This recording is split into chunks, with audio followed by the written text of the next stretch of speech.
This is your Anxiety Toolkit, episode number 296.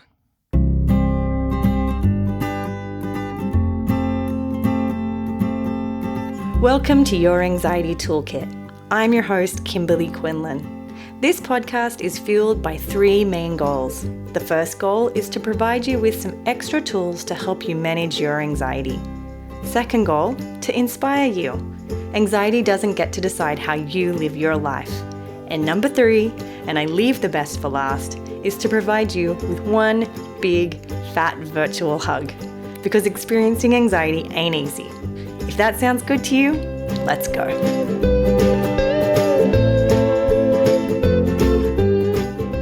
Welcome back, everybody. I am so fired up for this episode. Oh, I just love this stuff. I love it. I love it. I love it. Okay, let's get started. First of all, let's do an I did a hard thing. This one is epic. This one is from Fisher, and they said, I have OCD, health, anxiety, and panic disorder. And last year I was diagnosed with POTS, which is postural orthostatic tachycardic syndrome. That is the chronic illness that I have also. And they've said this was very overwhelming for me. I was petrified of exercising because of the exercise intolerance that comes with POTS and worrying that it was a life-threatening cardiac issue. Oh, I am with you, Fisher. So for those of you who don't know what exercise intolerance is, it's almost impossible to do exercise. When you stand up, you pass out. And when I've been triggered by POTS, it's like hard to even do a block around, walk around the block of my house. My doctor did all the cardiac tests to rule out any underlying issues before diagnosing me with POTS and recommended cardiac reconditioning to help me get started with recovery. My first barrier to overcome this was to trust in my physician, yes, and their diagnosis and follow their recommendation for exercise therapy. My second barrier was facing my fear of exercising. I can now say that I'm in my last week of the program after going twice a week for 3 months along with exercising on my own at home. It's been a struggle. There are some days where I flare up. I hear you, Fisher. I totally get you.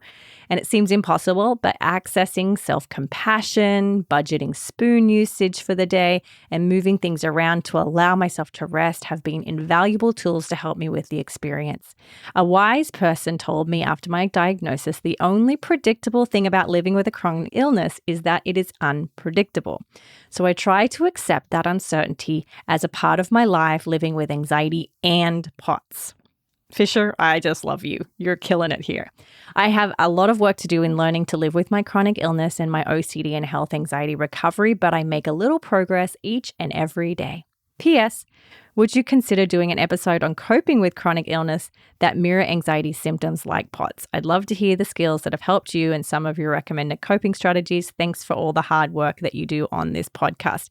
Fisher, I would love to have you on the podcast. I am going to write it in my notes to reach out to you because I think this is such an important topic, one that I myself have gone through. And thank you for writing this. You are doing badass, amazing hard work. So yay. Thank you.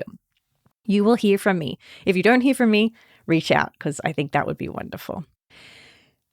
Okay, let's take a breath because that brought up a lot for me. I just feel such deep compassion for Fisher and all of you and who are just doing the hard thing. So cool. All right, quickly, review of the week from Mosley23. They said, I've been listening for several years and can say that this podcast has helped immensely to understand my OCD and anxiety. Kim and her guests have provided very helpful ideas, strategies, and encouragement that have been so key in helping me to get to a good place with my mental health. Could not recommend more highly if you or someone you love have an anxiety disorder. Thank you so much, Mostly23. Your reviews mean the world to me. The world. Really, really. It's so helpful.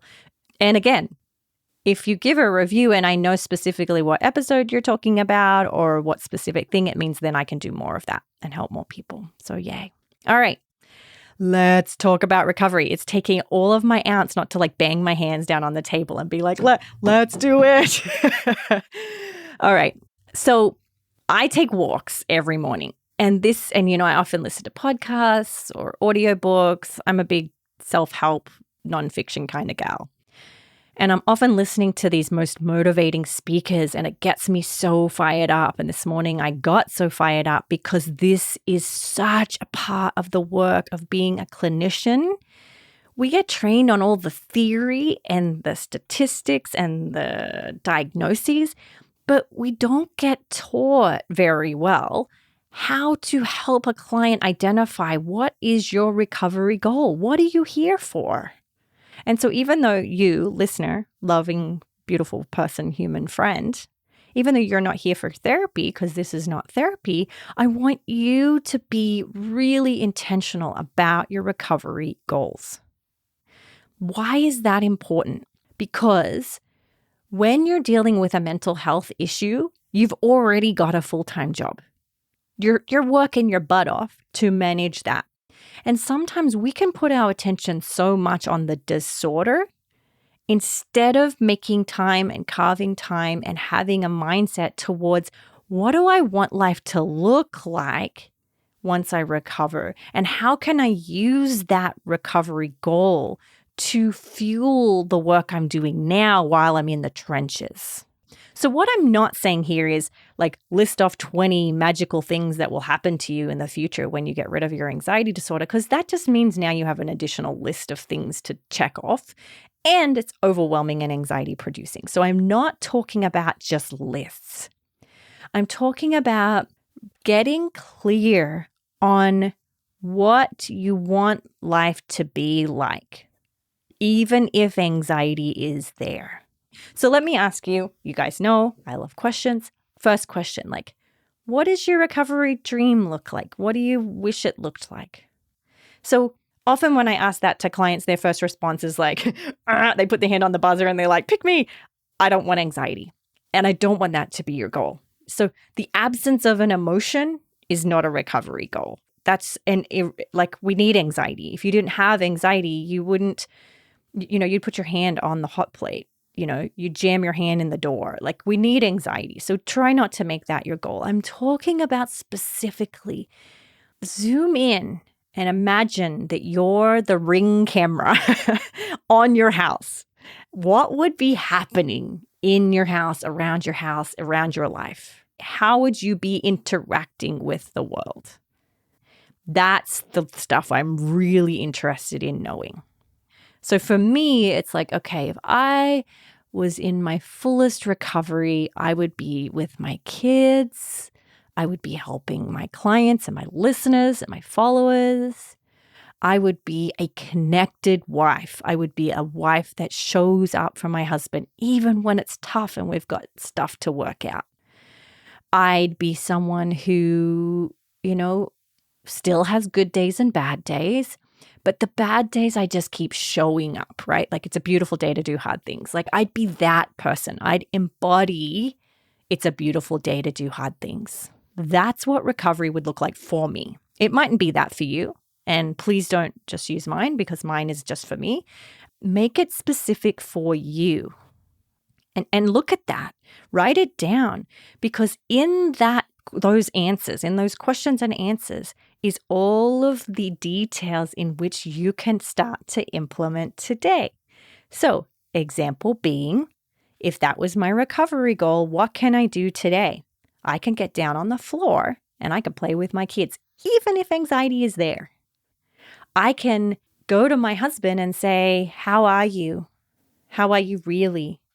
And practice staying in the moment and practice listening instead of letting my anxiety do all the talking. It'd still do the talking, but I'm listening to my partner, not to my anxiety. And I'm practicing this and it's not perfect. I might even suck at it. That's fine. But I'm already working towards the recovery that I want, the life that I want, the dream that I want.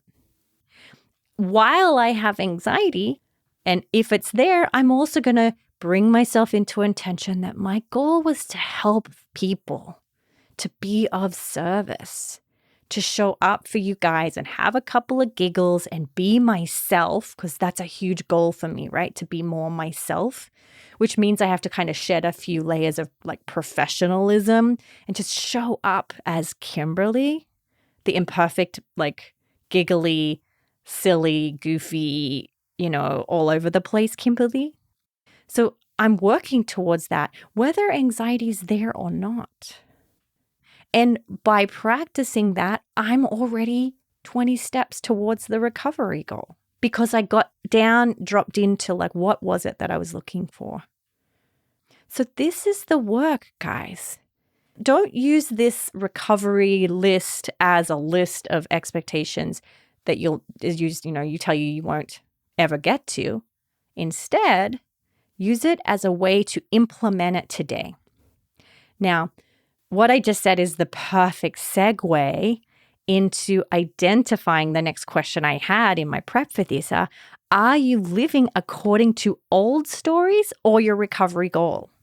Because often, if we've made mistakes in the past, or we've struggled in the past, or we've messed up in the past, as we're engaging with our goals, we're telling ourselves a story. What's the point? Look at that, what I wrote down, right? I want to show up for my followers and listeners. I want to be a wife that's engaged and connected. I want to be a mom that's on the floor playing with their kids. I want to be a therapist that is just pouring my heart into the people. So that's my list. But if I'm living according to old stories, I'd go, yeah, that's not going to happen because, you totally screwed up with that one client that time. And you totally said something inappropriate to that one person and offended them and harmed them. And so you're just, either you don't deserve to have that recovery or it's just not possible for you, Kimberly. That's what we call a fixed mindset. You're living off of old stories. No, I couldn't do it in the past. I tried. So there's no point. I'm just, there's my recovery list. I'll never get there. That's old stories. And the whole point of me talking with you every week on doing the I Did a Hard Thing segment isn't just because, yes, it's because I love it. I ain't gonna lie. I love it so much. But the whole point I do that is so that you guys can see baby steps lead to medium-sized steps, leads to large steps. And you mess up and you totally, screw up. I've done whole episodes about this in the past, just recently, actually. You mess up and then you go, okay, I'm going to just do one more. Just going to try one more time and one more time. The whole AA approach, if you have an addiction, if you go to Alcoholics Anonymous, is, one more day. And there's some research around that model because it helps you just to stay in the short term, doing today, not looking at the long term, and changing the story. The next question I have is, are you really clear of what recovery will look like? And does that line up with your values? Here, the reason I ask that, and that's sort of the final question of this episode, is when I ask my patients, okay, let's get a recovery plan together. What are your treatment goals? What do you want to look like once therapy is done? How would we define that, right? Often, because they've been trained and conditioned from society to be this, they're like, okay, so I want to have a house and I want a car and I want to have 100,000 followers on Instagram and I want to be a size blah, blah, blah. And it's just whoa. Is that what society told you? Or is that actually what you want? Do you actually value those things? And are they coming from a place of getting other people's approval, or are they coming from a place of what really feels good to you? Really feels good. What feels true to your values? Because it's easy to say, I want to have this many dollars in the bank, or I want to have, achieved a certain thing. That's fine. I'm not against that. In fact, I love that kind of thing, right? I love goals. But I first want you to ask yourself, why? Why do you want that goal? Is it because you want approval? Or is it because you want to prove your worth? Because if it's any of those two things, it's probably going to be a painful process.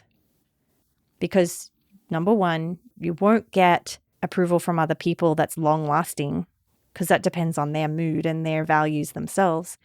And you won't get up to a place where you feel worthy because you've based that on a conditional relationship. The only way we can actually build self-worth is to drop all the conditions and recognize that you're worthy right now, whether you reach this goal, this recovery goal or not. Like, it's not a condition. The thing to remember here is your worth doesn't go up if you reach these goals.